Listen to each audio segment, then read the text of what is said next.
Chairman, thank you for the opportunity.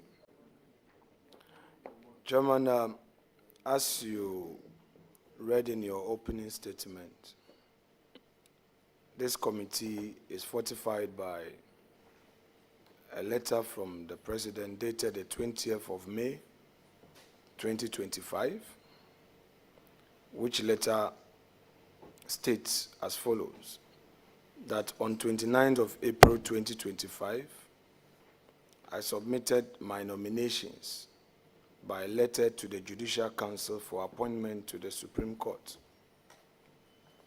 The chairperson, Acting Chief Justice Bafo Boni, on behalf of the Council, advised me on the 5th of May 2025 of the suitability of my underlisted nominees for appointment to the Supreme Court. The letter goes on.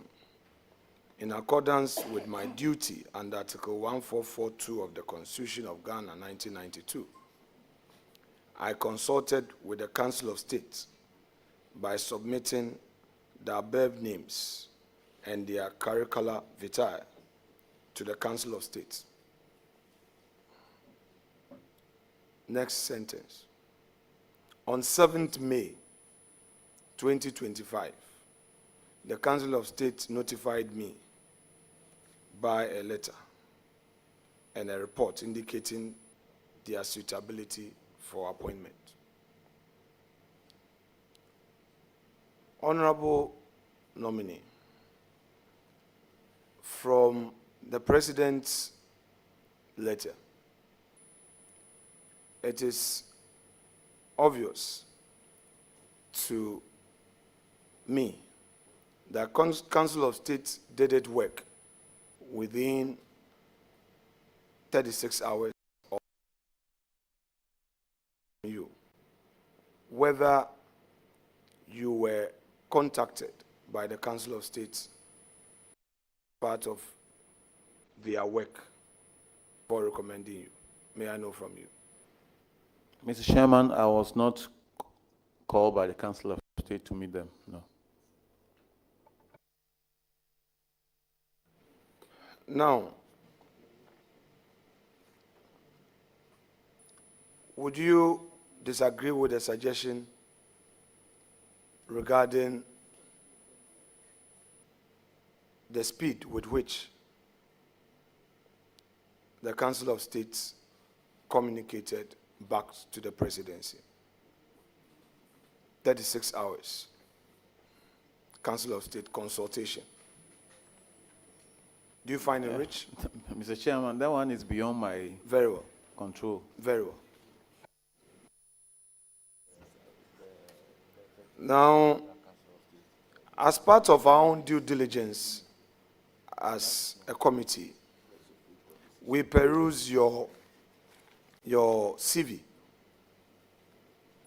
And here, just to avoid surprises, I want to ask you whether you have your CV with you. You have it right with you? Yes, Mr. Chairman. In soft or hard copy? Hard copy. Very well. So we'll have a little exercise on your own CV. Okay. Good. So as part of the due diligence that this committee did, it attempted to validate some of the information by relying on other institutions of state. On the issue of educational background, item 1, Norwegian School of Management, Oslo, Norway, MBA in Leadership and Strategic Management. The state institution relied on to validate this could not confirm this for us. Are you able to provide us with the certificates and the transcript of this qualification you've so provided yourself? Yes, I'll do that. I Very can. well. Then the state agency you relied on didn't do a good job. Because Yes, I we relied on the NIB. They wrote to us formally. I schooled there, and I can provide you the necessary Well, things you want. the NIB wrote to us formally. Now, let us, so you agree that sometimes our state agencies make mistakes or they fail us. You agree with me on the basis of this? Since you said they didn't do a good job. Obviously, that's the result. Anyway, let's make progress.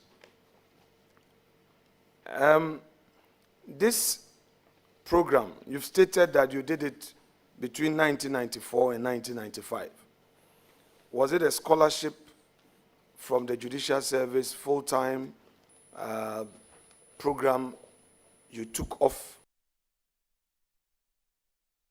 judge and pursued in Norway, or to some correspondence or part-time? Mr. Chairman, this is a full-time course. I was given scholarship by the Norwegian government.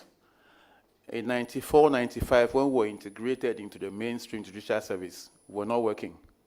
So I took the opportunity, took permission from the service, and went to pursue this course and came back after a year. So the scholarship was not routed through the Judicial Service? No, it was the Norwegian government scholarship. Did you apply for it? Yes, I did. Very well. Now, you've answered the question regarding the number of judges at the Supreme Court. Are you sure they are 13 and not 14?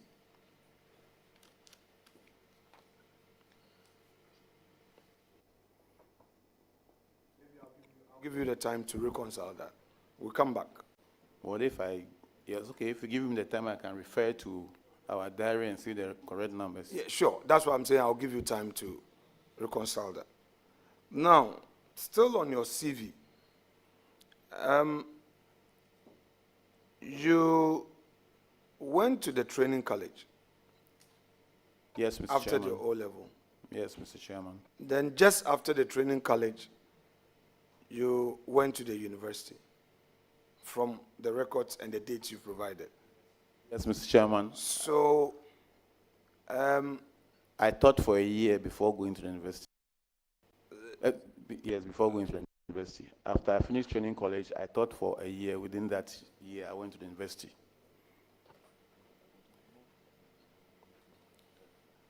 so taught for a year, but you've not indicated the school you taught. You've not indicated that on the CV.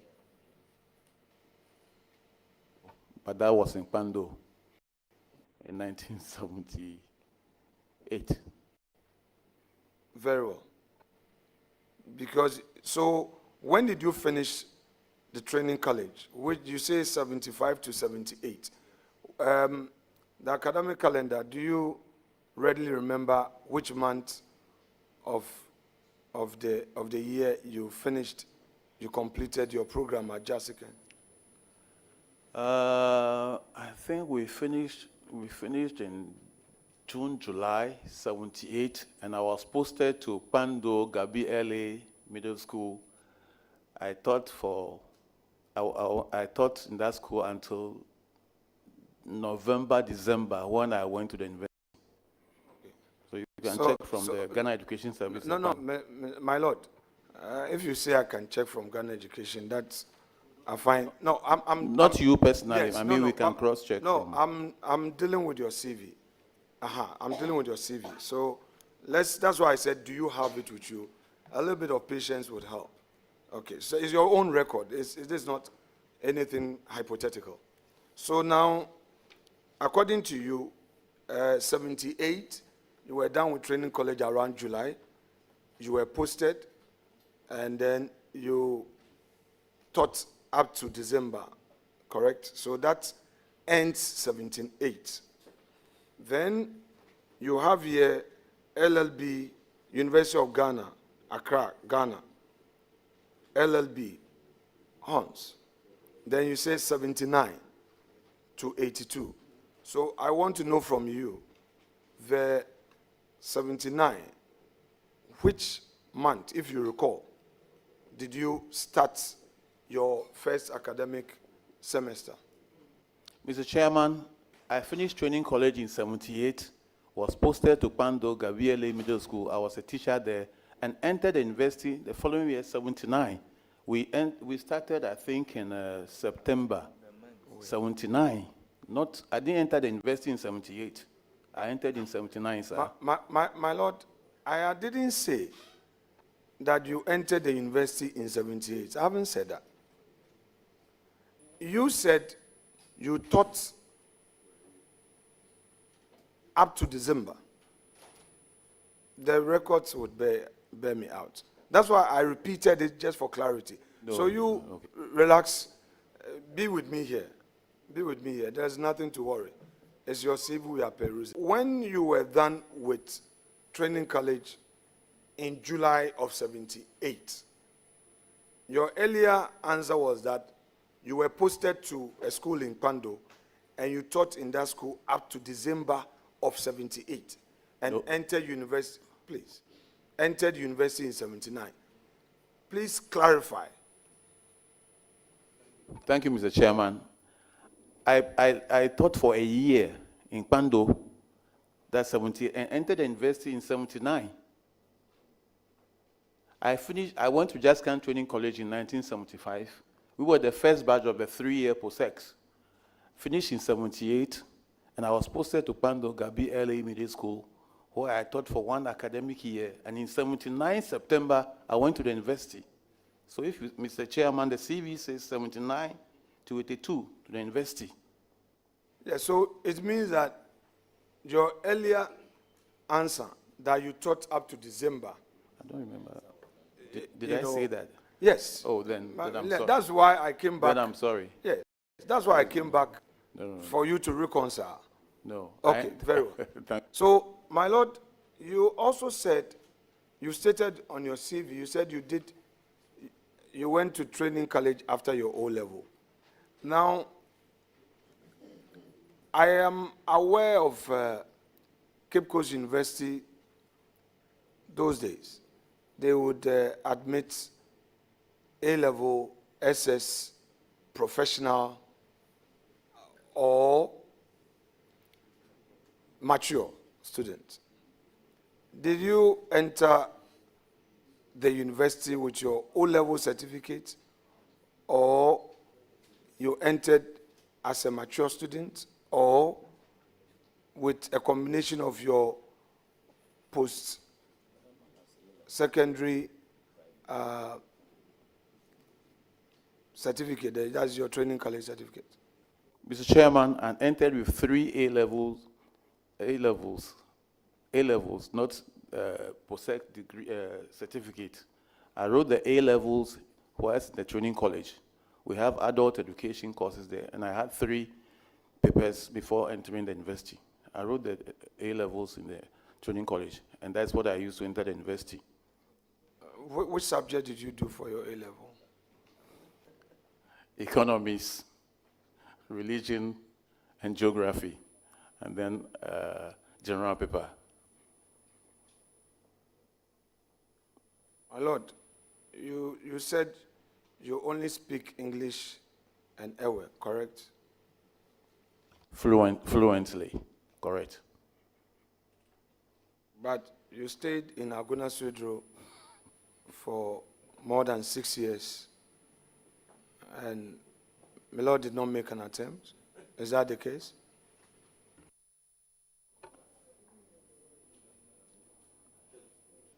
At least I can speak some little, like yours, Abazi. I can say that one.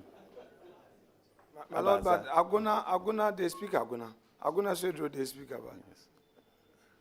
Well, I wrote English and Ewe because those ones I can speak fluently. So, but the tree, we are there on Kakanga. I understand you, but let's keep it there. Very well. My lord, let's do a little exercise on Article 126. Let's go there. Please, you have your constitution with you.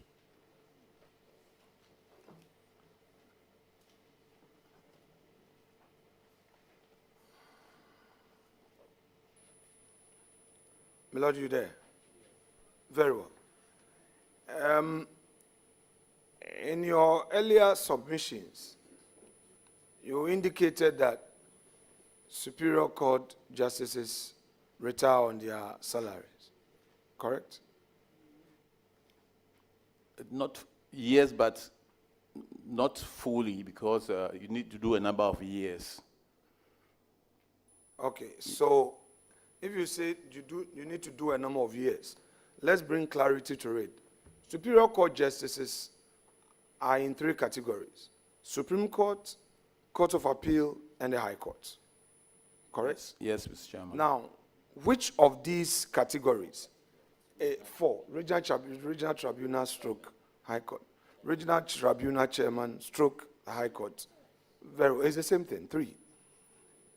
I don't want to talk about Regional Tribunal. I'm not interested in the populist revolution thing. I'm not interested in that. I won't go there. I won't mention Regional Tribunal.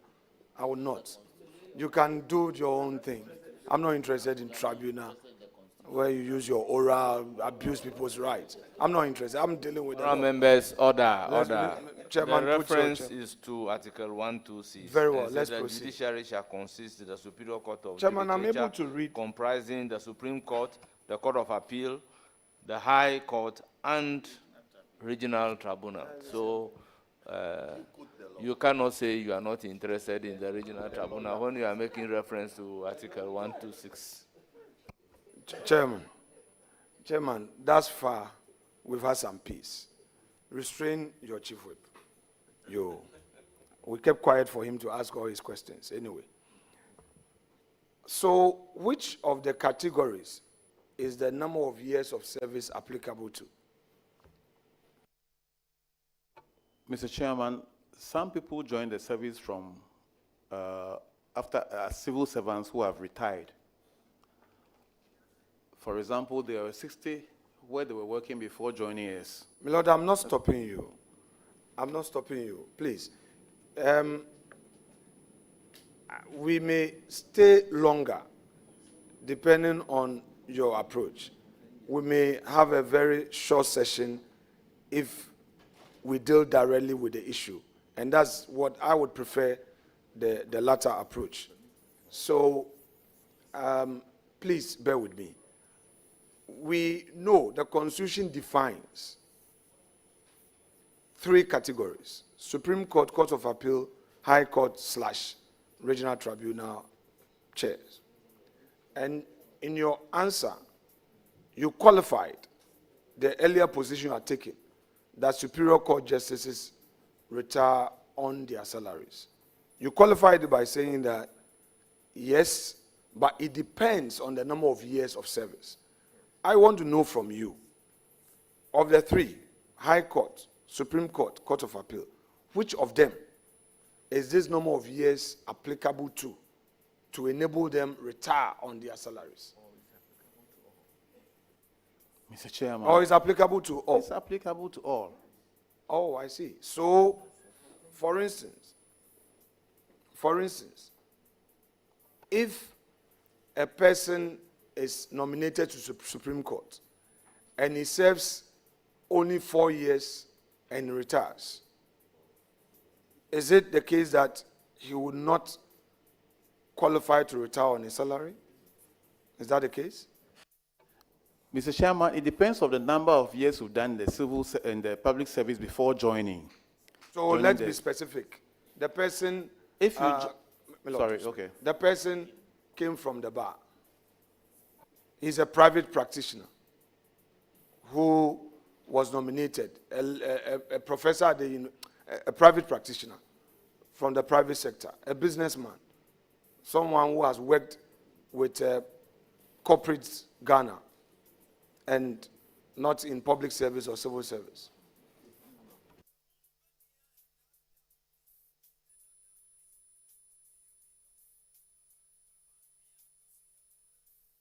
Please, I'm done. Yeah. Mr. Chairman, what I know and what I'm saying is that if you are from the public service and you join the judiciary,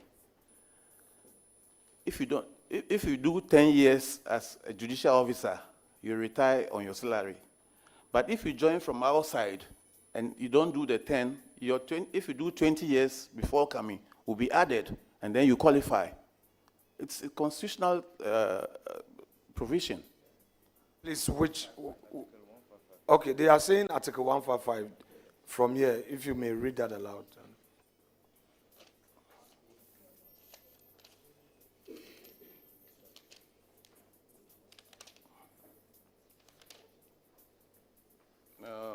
Mr. Chairman, it states that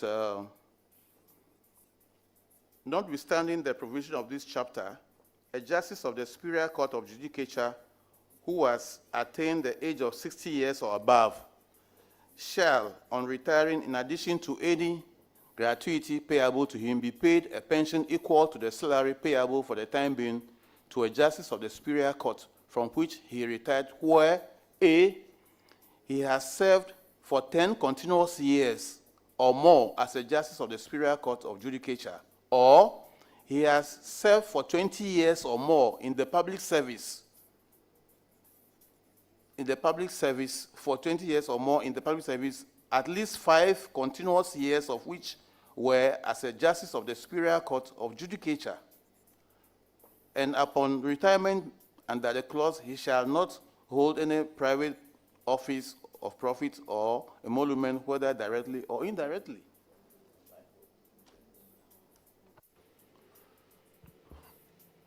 Honorable nominee,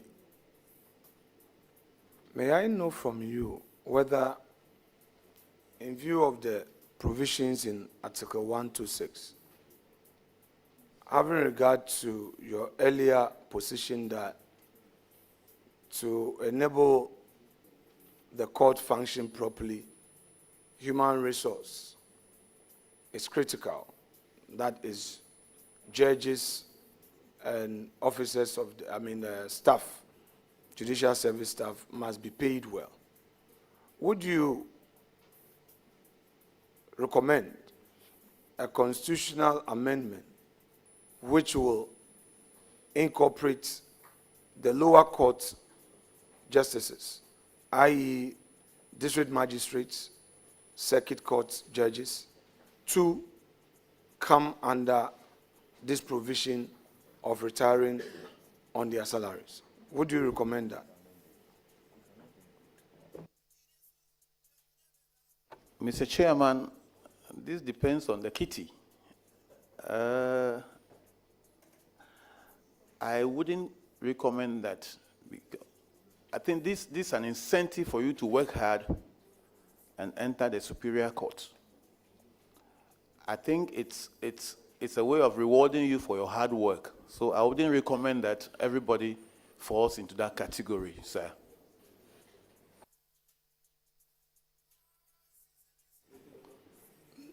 Now, Superior Court justices come under Article 71 office holders, correct? Yes, Mr. Chairman. So, High Court judges, Court of Appeal judges, and Supreme Court judges, every 4 years, enjoy the Article 71 emolument, correct? Every 4 years, correct? When you say emolument, every 4 years they enjoy the emolument, I don't understand you. Judges, our salaries are not reviewed every year. It's done once in 4 years.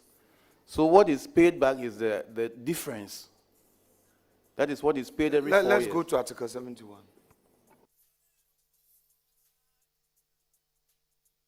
Lord, let's go to Article 71.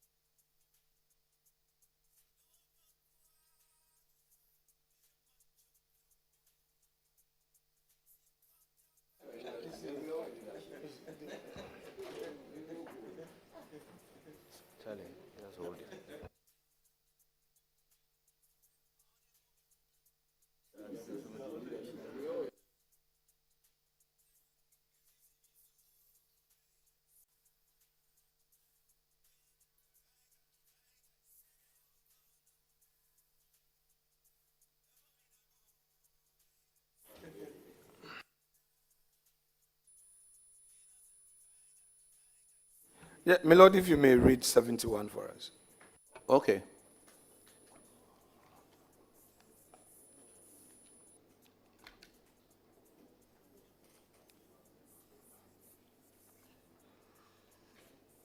All of 71. Rightly Alright. so. The determination of certain emoluments, 71. The salaries and allowances payable and the facilities and privileges available to A, Speaker and Deputy Speakers and members of Parliament, B, the Chief Justice and the other justices of the Superior Court of Judicature, 3, C, the Auditor General, the Chairman of the, and Deputy Commissioner of the EC, the Commissioner for Human Rights and Administrative Justice and his deputies, and the District Assembly's Common Fund Administrator, D, the Chairman, Vice Chairman, and other members of D1, National Council for Higher Education, so described. 2, the Public Service Commission. 3, National Media Commission. 4, Lands Commission. 5, National Commission for Civic Education. Being expenditure charged on the consolidated fund shall be determined by the President on the recommendations of a committee of not more than 5 persons appointed by the President, acting in accordance with the advice of the Council of State. 2, the salaries and allowances payable and the facilities available to the President, the Vice President, the Chairman, and other members of the Council of State, Ministers of State, Deputy Ministers, being expenditure charged on the consolidated fund, shall be determined by Parliament on the recommendations of the committee referred to in Clause 1 of this article. For the purposes of this article, and except as otherwise provided in this Constitution, salaries includes allowances, facilities, and privileges, and retiring benefits or awards. Thank you. So, back to your earlier position, you said that every 4 years, when this committee meets and makes recommendation, because your salaries are not done yearly, they make recommendations and you are paid salary arrears, correct? Yes, Mr. Chairman. Which is known on the streets as emoluments. Yes, Mr. Chairman. So, you disagree with any suggestion to the effect that Article 71 is only there to benefit the political class from the reading you have just made? From what you have just Mr. read. Chairman, what the Constitution says is what it is, not the interpretation people put on it. This is not, it doesn't mention a political class here. It mentioned the categories of people who should enjoy this Article 71 emoluments. Yes. So I'm saying that from what you have just read, those to benefit from Article 71 is not limited to the elected political class. That's the point I want to make from what you've just read. Yes, I Correct. you are right. Correct. Now, my Lord, I want us to go back to an earlier position taken by my respected learned colleague, the leader of the House, Honorable Ayarga. He relied heavily on the CJ, Justice Araba Isaba Tokuno's recommendation to suggest to you that there's really nothing wrong in increasing the numbers at the Supreme Court. And you seem to have agreed with him, correct? But the reasons given by the honorable man, I said yes. Very well. Because I haven't seen the article she wrote. Very well. Yes, of course, he quoted from the, copiously from the letter. Now, you would agree with me that this proposal led to a public outcry. But now, we are adding 7 more to the same court. Would you, as a beneficiary of this, would you say that that criticism was unfounded?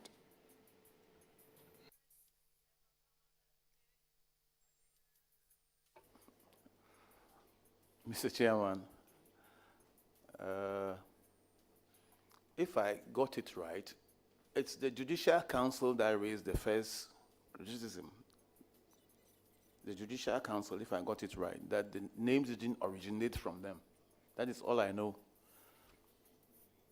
So it was not like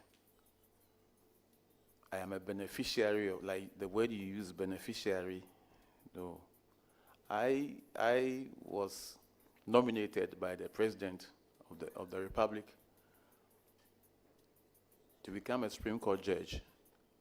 I don't know whether it's based on an article or anything. I just was nominated, Mr. Chairman. So I cannot tell whether I'm a beneficiary or people, no. My Lord, the argument was to the effect that the courts, the Supreme Court, the highest court of the land was being packed. And in fact, a colleague of yours who had been vetted, I think my lady, is it Benasco, wasn't it?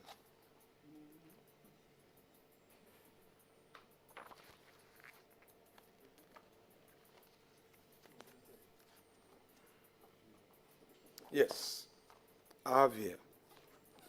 Your colleague, Justice Sophia Rosetta Oduokua Benasco Esa, who had been nominated, vetted, and a report submitted to the plenary. As a result of this rather loud disagreement, Parliament could not even take the report. And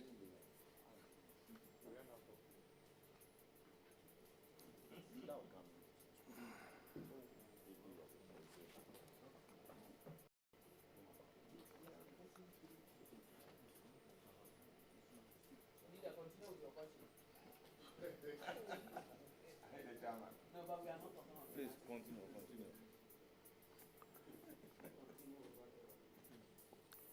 the loud disagreement, including threats on the floor, the laying of the report would generate chaos, eventually prevented the laying of the report.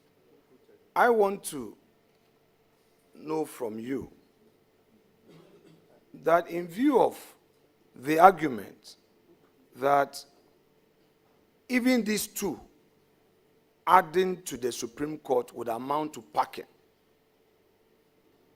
would you now disagree with that opinion that this 7 being added, of which you are a beneficiary, worsens the matter? Well, before allowing the chairman of the committee to answer the question, I would ask that the issue of a threat to the laying of the report be expunged from the question. Please proceed to give an answer.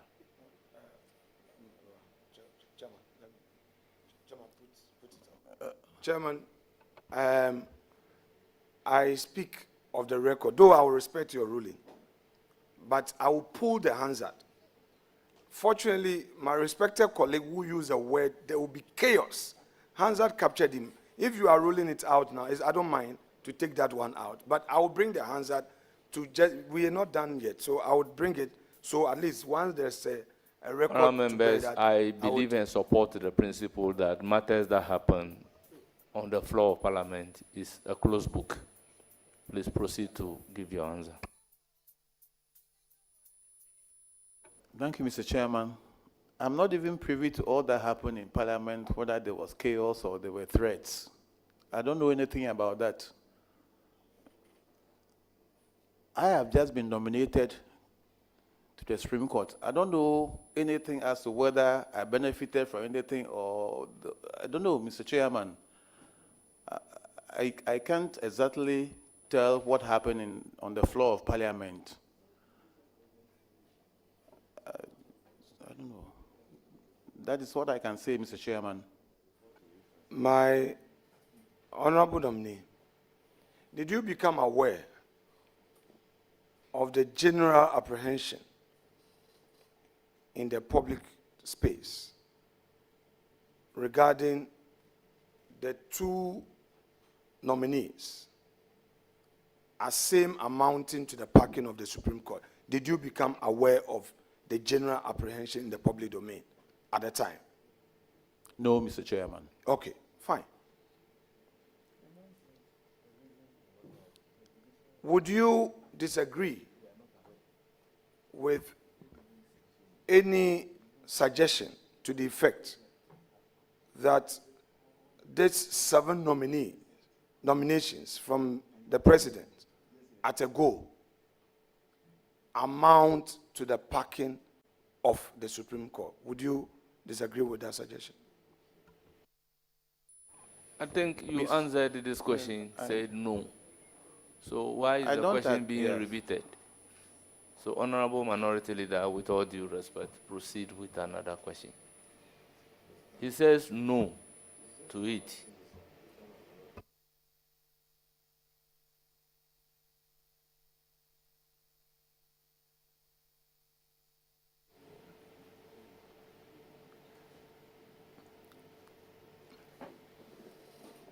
Honorable nominee, the Supreme Court of Ghana has not been capped by any constitutional imperative, correct? Yes, sir.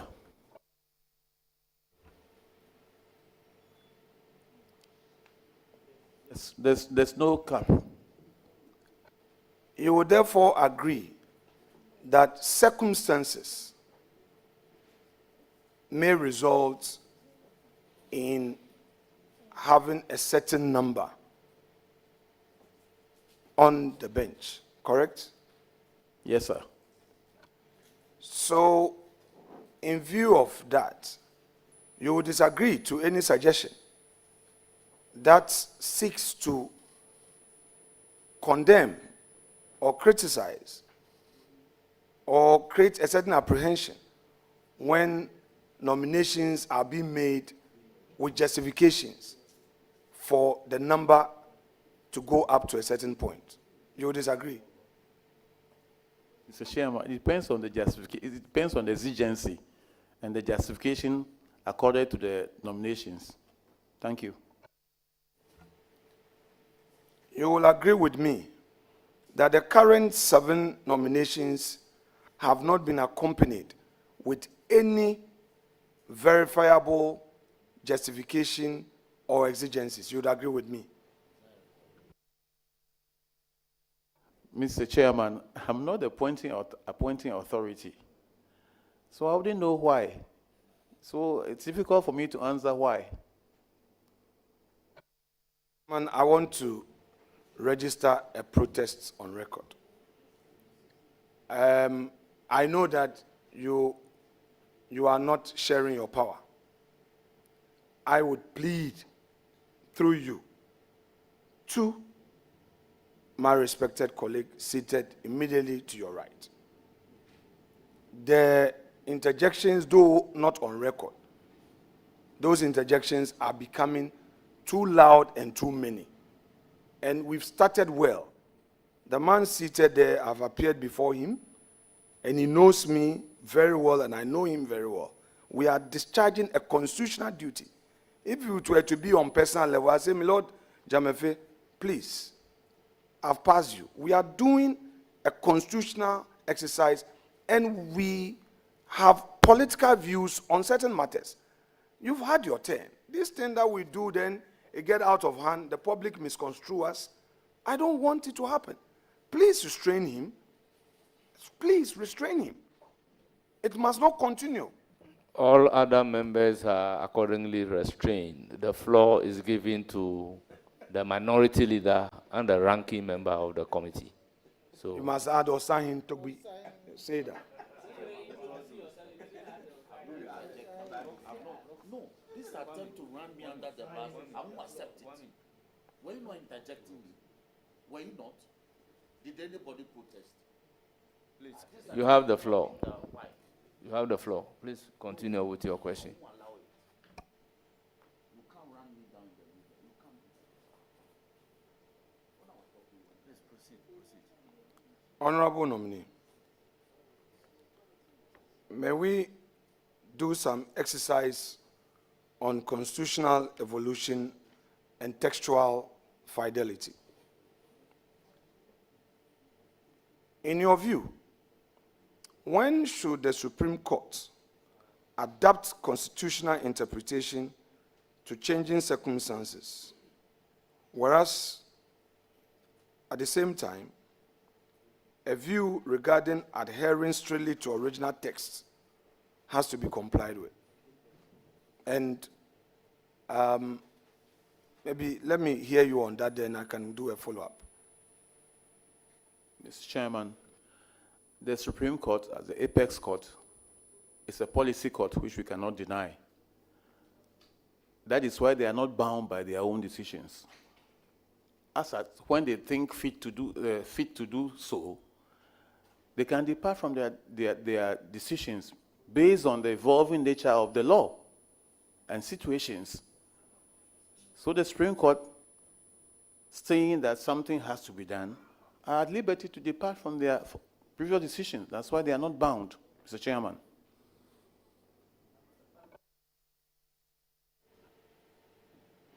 Can you provide an instance where you would favor evolution and one where you would insist on textual fidelity?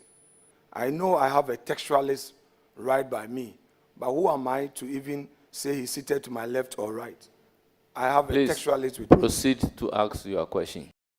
Nobody said by you has the power to interpret the Constitution. Ask your question.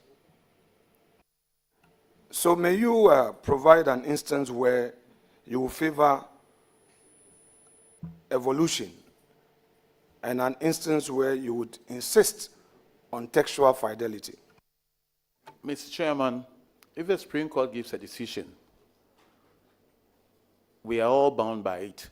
But then, when you can depart when the decision is given per incuriam, or a wrong law has been applied, or the decision becomes unjust in the circumstances. And if you can differentiate the facts, you can depart from it, Mr. Chairman.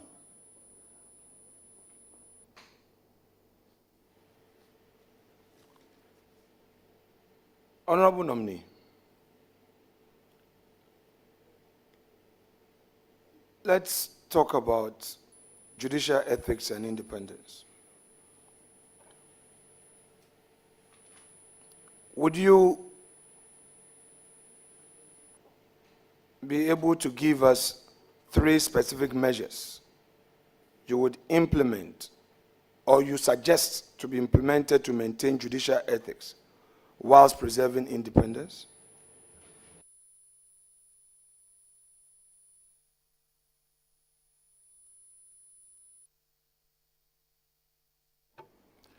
By the ethics of our job as judges, 1,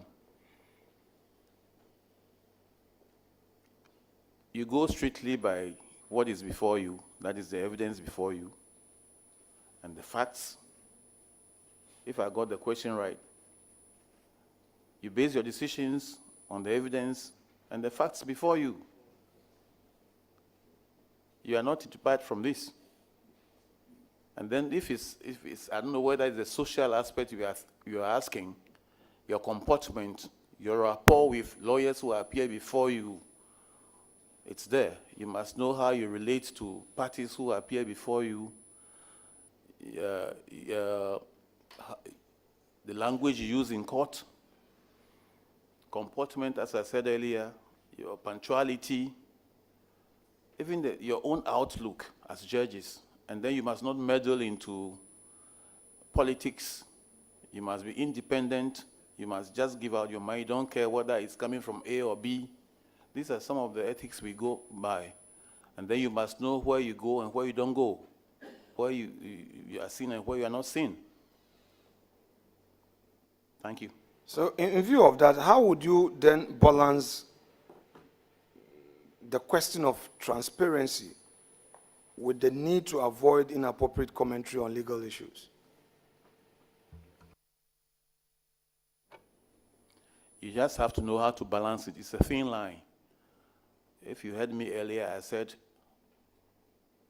comments and opinions passed by judges carry a lot of weight because you don't know when a case will come before you.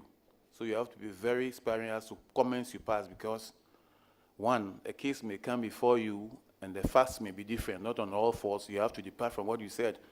Even some people can even petition your recusal from the case because of a comment you once passed. So you have to be very careful as to the comments you pass as a judge because it carries weight.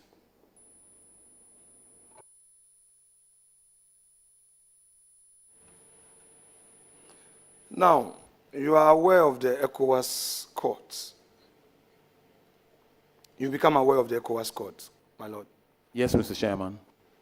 And you've equally become aware of other judge-made laws in other jurisdictions that sometimes lawyers appearing before you may rely on for persuasive purposes, etc. Yes, Mr. Chairman. Now, in your view, should foreign constitutional precedents influence Ghana's constitutional interpretation? Mr. And Chairman, if I may add, sorry. If I may add, just to make it composite, when, if ever, should the Supreme Court cite decisions from, say, South Africa, United States, United Kingdom, or even ECOWAS court decisions? I may take it again if you want to take down the question. Are you okay? Okay, proceed. Mr. Chairman, any decision from outside is persuasive. It's not binding on us. But then, for sake of best practices, we are not a committee of nation. We belong to a committee of nations, sorry. We are not an island. You can learn best practices from other areas and import into the law, but that should not override your own laws, because whatever comes from outside is persuasive. Mr. Chairman.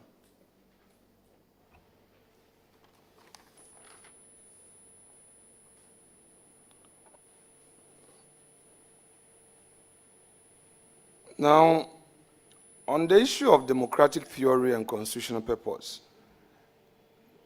I want to know from you, do constitutional term limits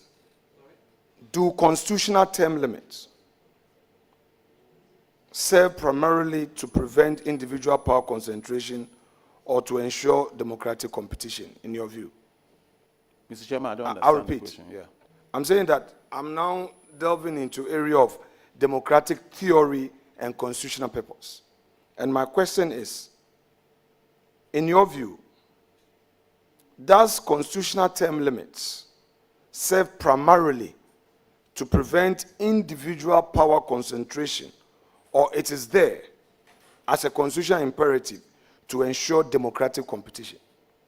Can you give me some examples, please? Yes. The example is that, for instance, in Ghana, there's a constitutional term limit that, okay, for the presidency,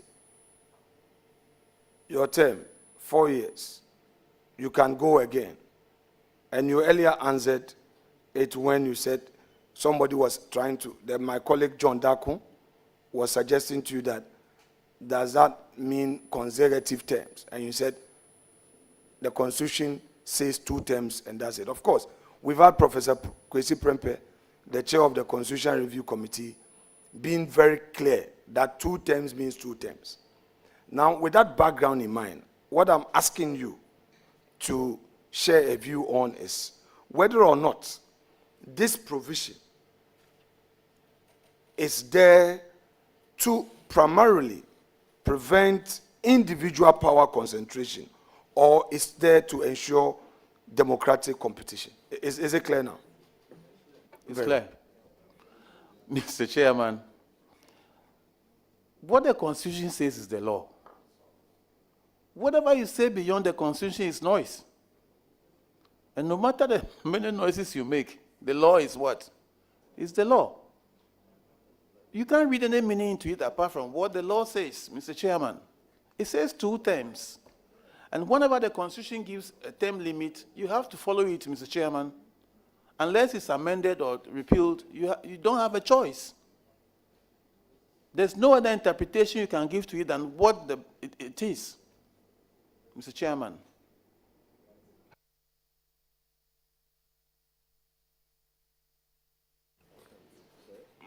My Lord, you have earlier expressed a view on interpretation methodology. And you ran us through the various issues to consider. And I think I heard Honorable Ayariga commending the view expressed and invited the students to pay attention to that. Having given that view, and I would want to ask you this. Ghana, which sometimes can have politically sensitive cases, should the Supreme Court err towards restricting or expanding executive power when text permits multiple interpretations? And if so, what factors will guide that?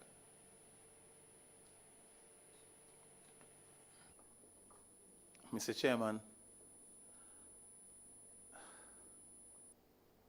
I've said this several times with all respect, that what the Constitution says is what should be done. I don't know what more to add, sir. If the Constitution says 2 terms, I don't see how a different interpretation can be put to it. Mr. Chairman, I don't know what, that's what I think, sir.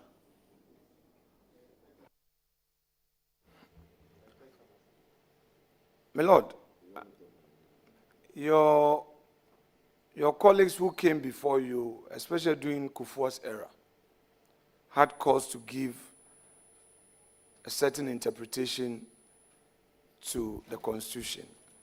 And just for our purpose, I remember that in looking at the law, they suggested, they made a strong point in their judgment to the fact that once the president is out of the jurisdiction, there must be someone in the jurisdiction to act. And the person must take the judicial oath. Now, it's been long. This ruling or judgment has been in our books for so long a time. It's like what we previously, as lawyers, were adhering to, that when an injunction application is filed, though it has not been determined, once you've been served, you must not do anything to disturb it. And we're going on with this for a long time, till recently in the Coasifwa 3-2 decision, my Lord Kulendi, writing the majority opinion, said no, there must be express order from the courts. That is now the new law without any ambiguity, and says that constitutional bodies must be allowed to do their work and all. The nation has heard you, the court on this, and we would abide. Now, having given you this sufficient background as to precedent, may I know from you whether, in view of technological impacts on the practice, and you've talked about AI this morning, on repeated occasions, in view of technological impact, having regard to Article 68, would there be a requirement for the Speaker to take presidential oath when acting in the absence of the President and the Vice President? Mr. Chairman, if the law says he needs to take an oath, he has to take it. If he doesn't say so, then he doesn't take it. Thank you. But does the law say so? The Constitution says so, that he must take an oath when acting as president. Take the presidential oath. Does the Constitution say so? Yes. Lord may guide us with the particular exact provision, please. If you see,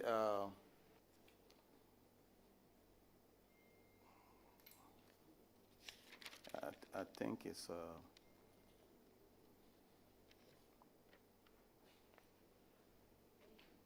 Article.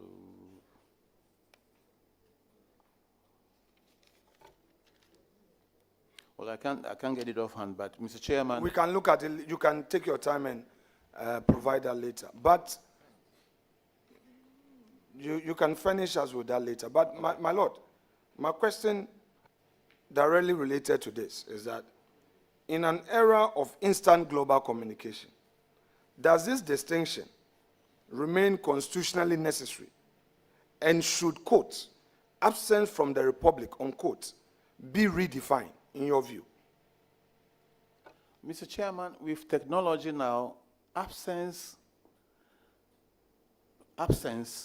it has a different meaning now, because a case came before me as to the meaning of working from home, as to whether during the COVID time, working from home, whether it's from your house or from outside the workplace. I think if the president, this is my opinion, please, if the president should be out of the country, let's say for 1 day, and coming back, yes, the Constitution says there should be no vacuum. But if the president if the technology can make you work from outside your office,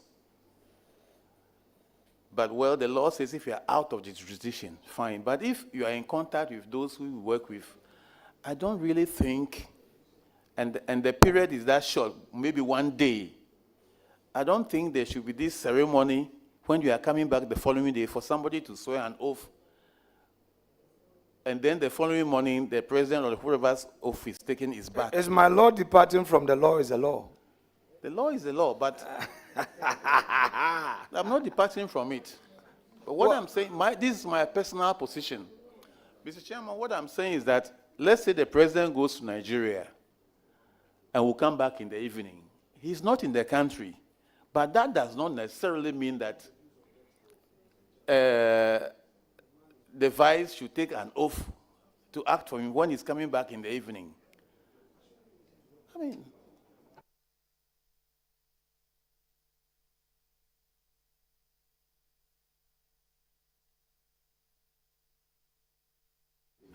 so, my Lord,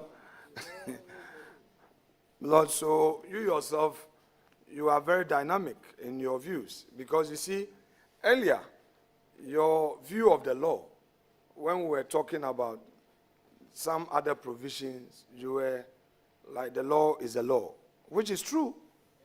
But again, you have now qualified it, giving it a purposive interpretation to meet the times by saying that, yes, if the person is going out for just 24 hours, would there be the need to have that ceremony of having to take the oath and all? So, therefore, you would agree with me that eliminating the Speaker's oath requirement in such circumstance would be prudent, correct? No, Mr. Chairman, what I said was my opinion. That was my opinion. Lord, you are here to express an yes, opinion. may not I agree with- necessarily be the law. If the law insists that, My Lord, it's your opinion that becomes the law. The Supreme Court is policy decisions. it doesn't override the Constitution, sir. Well, my Lord, we would reserve that debate for another word. But All right, thank you. I will come back to you. Let Thank the you. chairman intervene, then we'll go back to it. Honourable members will listen to my lord very well. He indicated that the law is the law. The thought-provoking issue that he is stating is that if the president is traveled to Nigeria and will come back the same day or the following day, both the president and the vice president are not there, do we have to do the ceremony by way of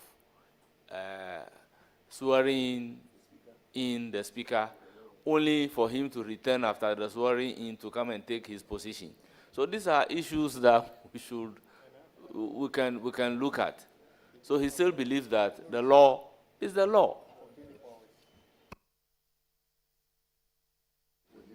So, well, my Lord, I think the jury is out there to have their own bite, so I will not belabor. Now, there is clarity to me on the issue of, in the absence of the president, the vice president acts. There is also clarity to me on the issue of, in the absence of the vice president, the speaker acts. But what is not clear to me is the earlier position regarding, the earlier position you took regarding the Chief Justice, that in the absence of the Speaker, the Chief Justice would have to act and take the presidential oath.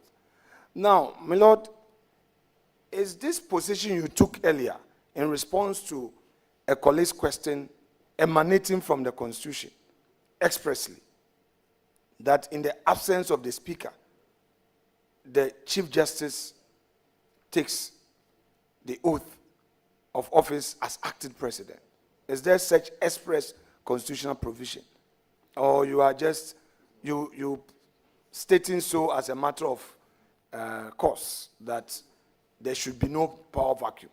Because obviously, like it happened recently, it may happen again, where the president was out, my Excellency, Madam Vice President was on sick leave, and then Mr. Speaker was also out on official assignment, and for 48 hours, there was no head of state, technically, in the jurisdiction. Mr. Chairman, I was answering a question asked by an honorable member as to the hierarchy. If the law says that for somebody to act as the president of the country, he must take an oath, that person has to take the oath. My Lord, take it easy. No, I'm fine. No, I'm no, fine. you step by step. I'm fine.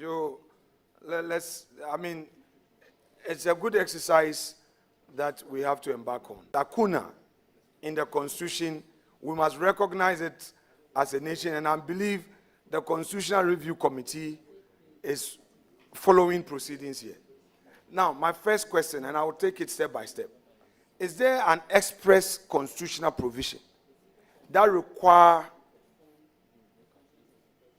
the Chief Justice to take the presidential oath in the absence of the President, the Vice President, and the Speaker of Parliament? Is there an express constitutional provision? Mr. Chairman, on top of my mind, I can't give any now. But if I'm given the chance, maybe I'll go through and see whether the Oaths Act or, I don't know, says so, or I don't know. So let's do a little exercise. Granted, there is no such express provision. In your view, as a judge, and my Lord, it is your opinion that will add up to other views once you get to the bench. That court is a constitutional court. And if I may recall, I once did a case at the Supreme Court where, after losing the case, one of the panel members passed a comment that here we take policy decisions and look at the broader, affairs of the state. Just to assure me that don't be too heartbroken that you've lost this case. And it was a very sensitive matter that had to do with some freezing and of account and the state utilizing some exhibit account. And later I appreciated the position of the court that if all those monies that had been used by the state as exhibit account were to be said that go for your money, it would have been something else. So that is the background to the point I'm making. Now let's come back to the issue. In the event that the Constitution does not make an express provision for the Chief Justice to act in the absence of the Speaker, the Vice President, the President, who, in your opinion, should act as President?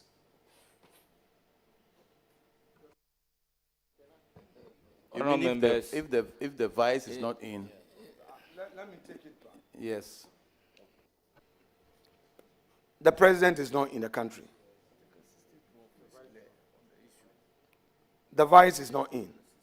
The Speaker who took the presidential oath has also traveled. Who is the next to take? Mr. Chairman, Is there an express provision? you see, there shouldn't be a lacuna. At every point in time, somebody must head this nation. The three are not in the country. The next person is the Chief Justice. The next person, as we all know, is the Chief Justice. Even if there's no express provision stating that, there shouldn't be a lacuna, there should be a vacuum. And what I was saying, Mr. Chairman, is that if the president is just away, or those who are just away, or one of the three is just away for within a day, he will go and come back, there is no need for that exercise. Because the person is coming back the same day. I don't know. Mr. Chairman, I think... my Lord, if you look at Article 60, if we run to Article 60, all through to 12, my Lord, I do not see any express provision. I've read, I'm still a student. My reading can never be accurate. I've read 60, the entire 60. There is no express provision for the Chief Justice to act in the absence of the Speaker. And my Lord, I am laboring on this point because recently it happened where Mr. President was out, VIP was not in town, Speaker himself was also out of town on official duties. And, so I just want to know from you, you are now going to the bench.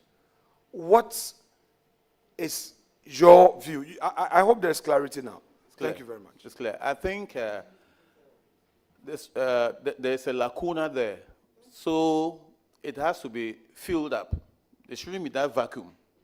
So I think the Supreme Court that has the power to interpret can come out to say that, to make it definite that when those three people are not there, this person takes over, and this is Which what... person? This person? Mr. Speaker, my Lord, this person. When the president is not there, the vice takes over. Yes. When the vice is not there, is the speaker. And if the speaker is not there, I think there should be some express provision to say that there shouldn't be a vacuum. So tell me your opinion. In your view, my opinion, who should be the next? My opinion, the next should be the Chief Justice. Very well. That is my personal opinion. I agree. No, my Lord, it's fair. Yeah. It's the personal opinions that become the law to guide us. I agree. Thank you very much. My Lord, I want us to deal with emergency powers, emergency succession protocols. Now,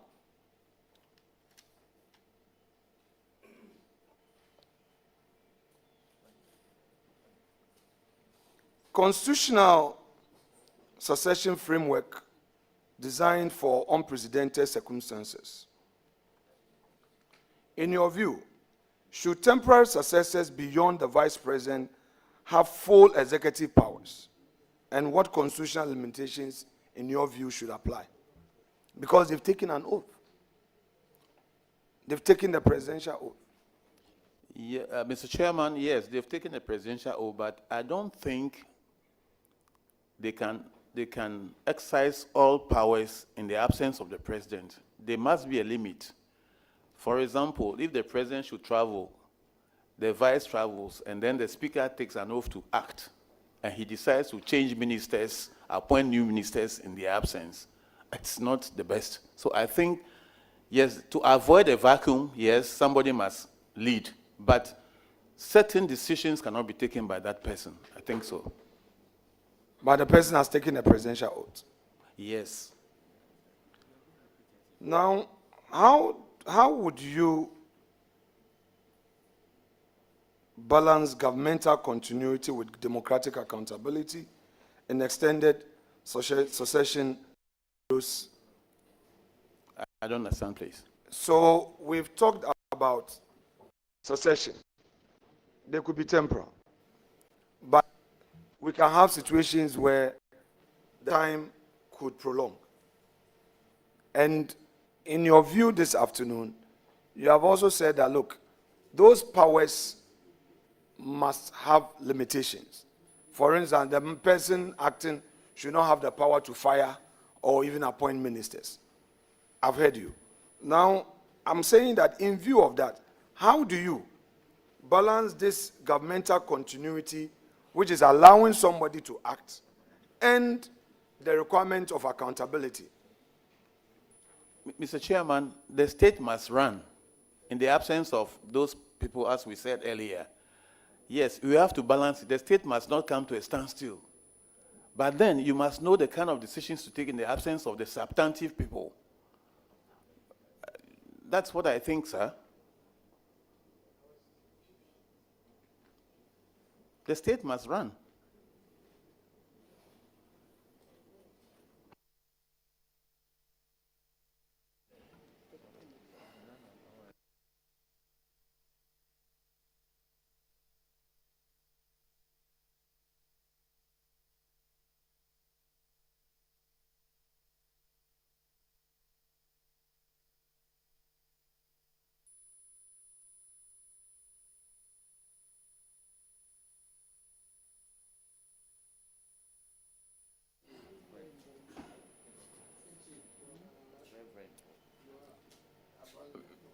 My Lord,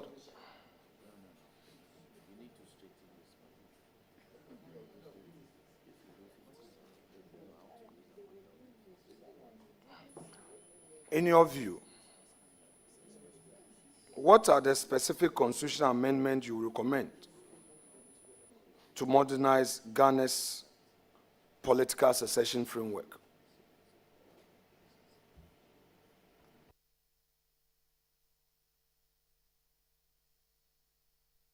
Can you please clarify the question for me?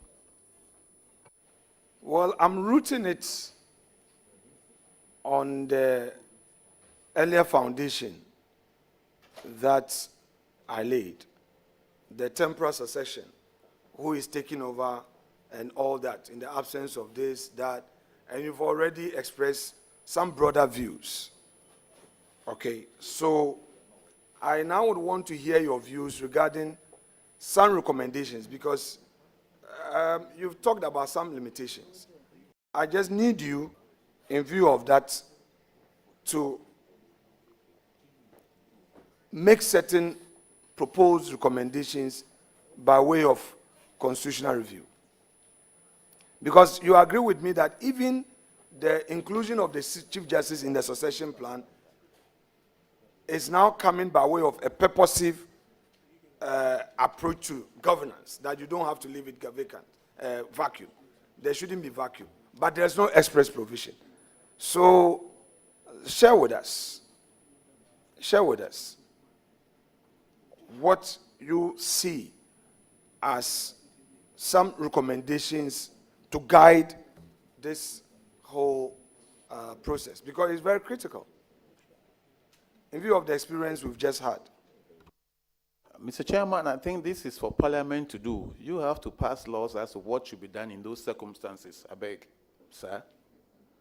My Lord, so you mean we should enact a law to regulate Article 60 further, but we can't enact where Or further, maybe when that issue comes before the Supreme Court, through the interpretation, the decision they will give, then they will clarify and give further instructions as to what should be done in those circumstances.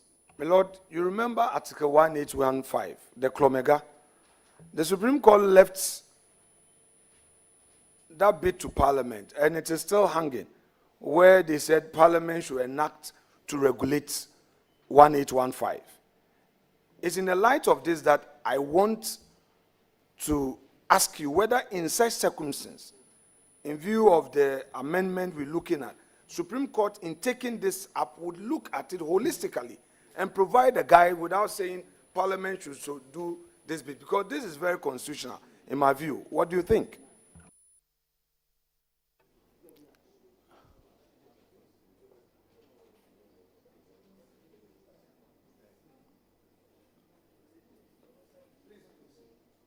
The duty of the Supreme Court, when it comes to interpretation, is the Supreme Court. So these are very good points you are raising. I think the Supreme Court, when the matter comes before them, will have to sort it out and give the various guidelines as to what should be done in the circumstances, Mr. Chairman. I think it's a gray area. So when it gets to the Supreme Court, then they will define it and give further guidelines as to what should be done. Thank you, sir.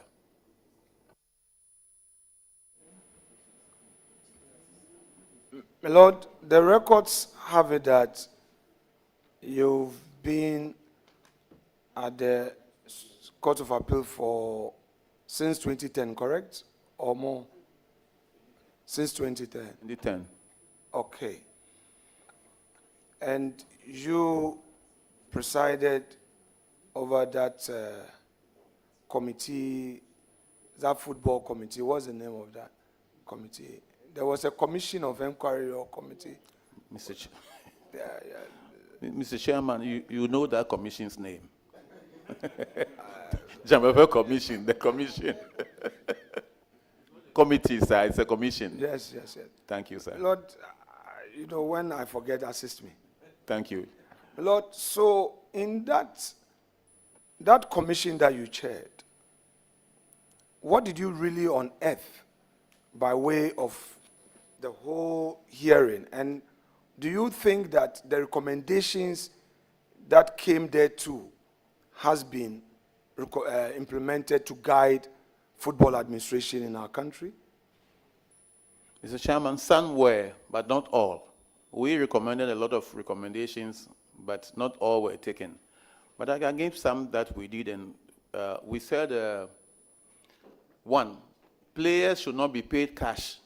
We all saw what happened in Brazil when we had to fly money to Brazil for players, and we saw some people holding theirs. It was one bad thing for Ghana. Then number two, we also recommended that the state should not sponsor supporters to go to countries, to fly them to countries where we are playing. Instead, That one is still happening. well, I have done my job. Because we were thinking that instead of flying people from Ghana and booking hotels and feeding them, why don't we buy tickets for Ghanaians who are in that country? Then again, we also recommended that every time the Black Star plays, at least 3 local players should be in the team for continuity, 3 local players. And you all saw the Hearts of Oak goalkeeper, the local player who did very well in the post, conceding those goals. These are some of the recommendations we made. And then that we also recommended that the state, the parliament should know all matches to be played in the year ahead of time. I think sometimes the organizers wait when it's a week or 2 days to the match, then they bring their budget and you are forced. The only event in the world you cannot change is FIFA events. If FIFA fix a match, you can never change it. You are forced to find money. So we recommended that matches should be, the state should know far ahead of time so that they can prepare towards those matches, not to wait till 2 days and then they bring you a budget. You have to, by all means, find money and send the players. These are some of the recommendations we made.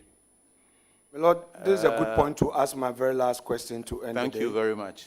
To end the day with you. My Lord, you dealt with criminal cases for many years at the High Court. It came to a point in our criminal jurisprudence where lawyers and judges came to a certain conclusion that there was this non-bailable offenses, until the same Supreme Court now came with a groundbreaking or a landmark decision that bail cannot be used as punishment, and certain parameters were created. Now, that is court bail.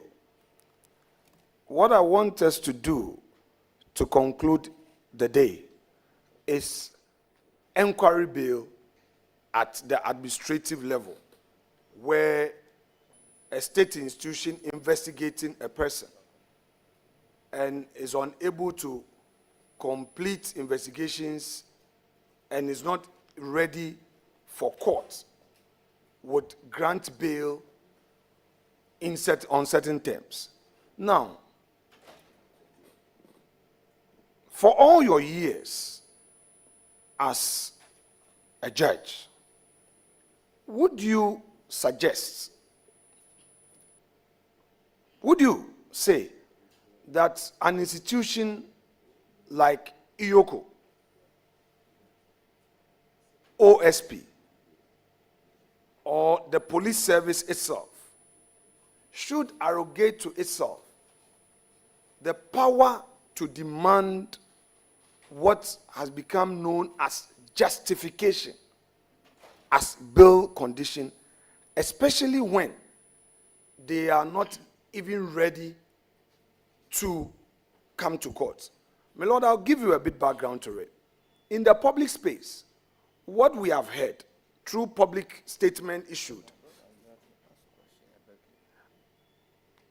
Chair, I just want to give my Lord enough background to it. I mean, ordinarily I'll go straight, but because the exercise is very good for our country, so that he can appreciate it. My Lord. But my brother, you know the rules, that when you are given the opportunity to ask questions, our rules does not allow you to address. The rules does not allow you to share your opinion or argue. That is why I am just reminding you of our rules that you are to ask questions. Okay. Chairman, that's okay. Thank you. I'm guided. So, Honorable Nominee,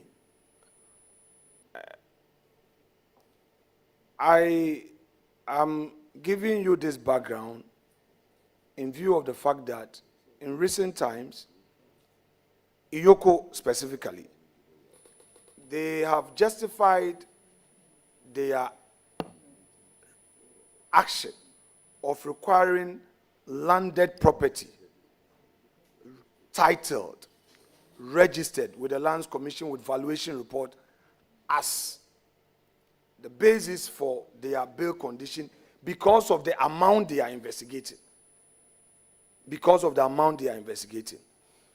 As a judge, don't you think that these considerations are matters for the court to determine? And that to the extent that the investigative body, like IOCO, is not done with its investigation to bring the person to court, demanding landed property as a condition for bail merely because there is an investigation to that amount would be a bit onerous. Mr. Chairman, from my experience, when we are faced with granting bail, we look at the charge, the amount involved, if it's liquidated, if it's money, the amount involved, and weigh the pros and cons as to whether the person will consider not coming to court for trial, whether the person is a flight risk, and we consider all that. You can't be, the basis of bail is to make sure that the person comes to face trial.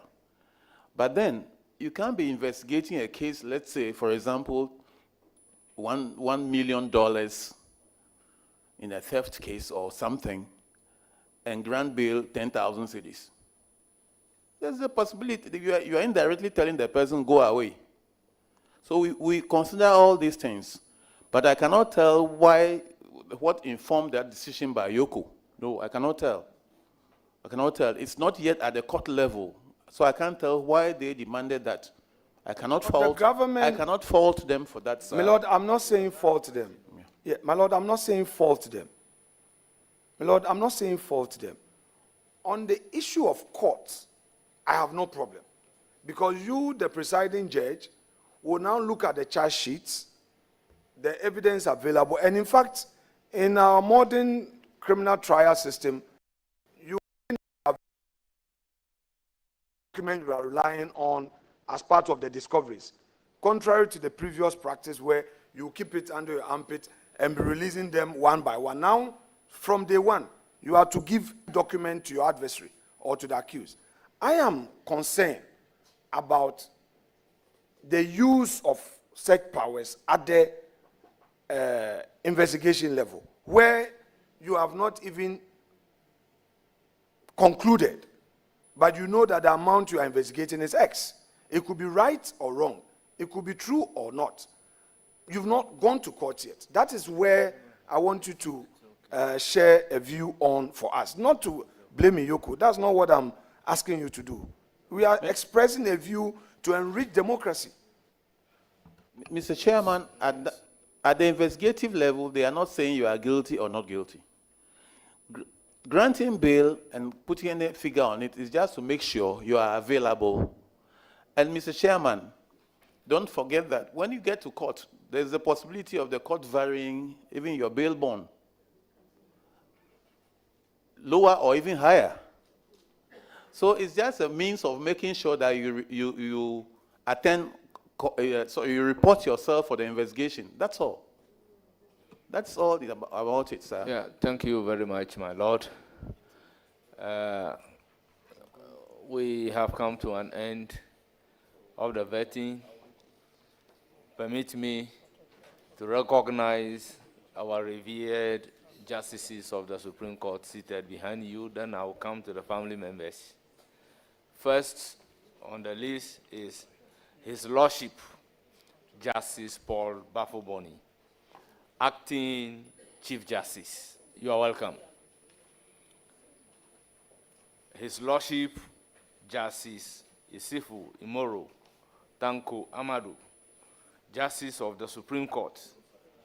His Lordship, Justice Henry Anthony Kofi, Justice of the Supreme Court and President of Association of Magistrates and Judges of Ghana. His Lordship, Justice Richard Ajay Frimpong, Justice of the Supreme Court of Ghana. May I, on behalf of the committee, welcome my lords in our midst.